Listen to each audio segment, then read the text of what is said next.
Hello, this is Jana Dalton. Welcome to another SchoolCare Snippet. Today, I just want to spend some time talking again about cross-referencing your explanation of benefits, or EOBs, with any invoices that you receive in the mail, certainly from providers. I know we've mentioned this in the past. Certainly whenever we're on sites doing trainings, we try to talk about this as an important endeavor to, again, just make sure that when you're getting a bill that you are supposed to be paying it. Sometimes a provider may get paid by Cigna after they've sent you an invoice. So sometimes you may not owe a bill that you receive. So we've always told you, when you receive a bill, log into My Cigna, look at the explanation of benefits for that date of service, and make sure that the bill you're receiving is truly what you're supposed to pay. And then go ahead and pay it. A new thing that we've seen of late, and it isn't a common thing, but some folks have received invoices for a date of service at a provider that they never went to. One of the incidents was from a provider across the country in a state that they've never been to. And another one was for just a provider or for a service that they've never needed. So that has happened. And again, it's been a couple of times.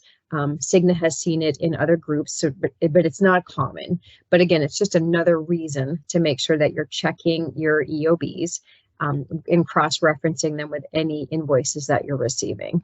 I'm going to log into My Cigna here and remind you where you can find your explanations of benefits. When you hover over claims, this drop-down menu, it brings down this menu where you would choose explanation of benefits.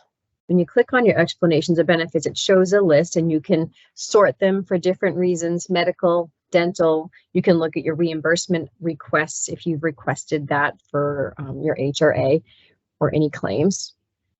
Any other folks on your plan, you could look them up as well. For me, it's just me. So you can look at different dates if you need to look up a very specific EOB.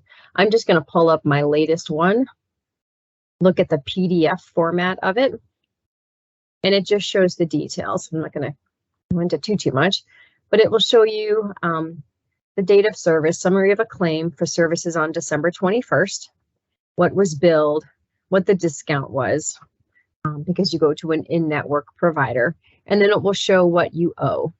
When and if I were to receive a bill for $133.28, I would be able to verify that it's correct and go ahead and pay it. Shows you who the provider is. And if you scroll on down, it'll give you even greater details. Shows you what it is, again, amount billed, the discount, and that information. So and if there's any notes, so any notes will correspond with any notes here below if there's anything that you need to see as far as greater detail. So just another good rule of thumb, and this is where, again, you're going to go to find those details of that exact date of service and how much you may potentially have to pay. So very straightforward. Again, just another reason to make sure that you're checking your explanations of benefits, becoming a good consumer of your healthcare, and making sure that you're paying bills that you're supposed to pay. It's also important to keep in mind, because some folks may look at their accumulators and see that they've met their out-of-pocket maximum and think, well, I'm getting this bill now, I don't have to pay it. That's not necessarily the case, because Cigna doesn't necessarily know when you pay a provider.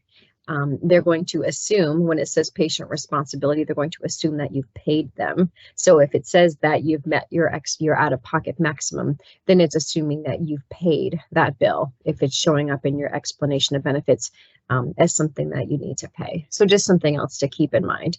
So again, it's not a common thing, but another factor to keep in mind is just making sure that the invoices you're receiving are for providers you've been to.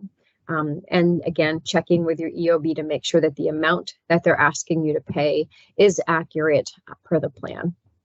So that's all we have for today. I hope this is helpful information for you. I hope you're doing great. Spring and summer is on the way, and I know I'm excited about that. So take good care of you and visit again someday soon. Thank you.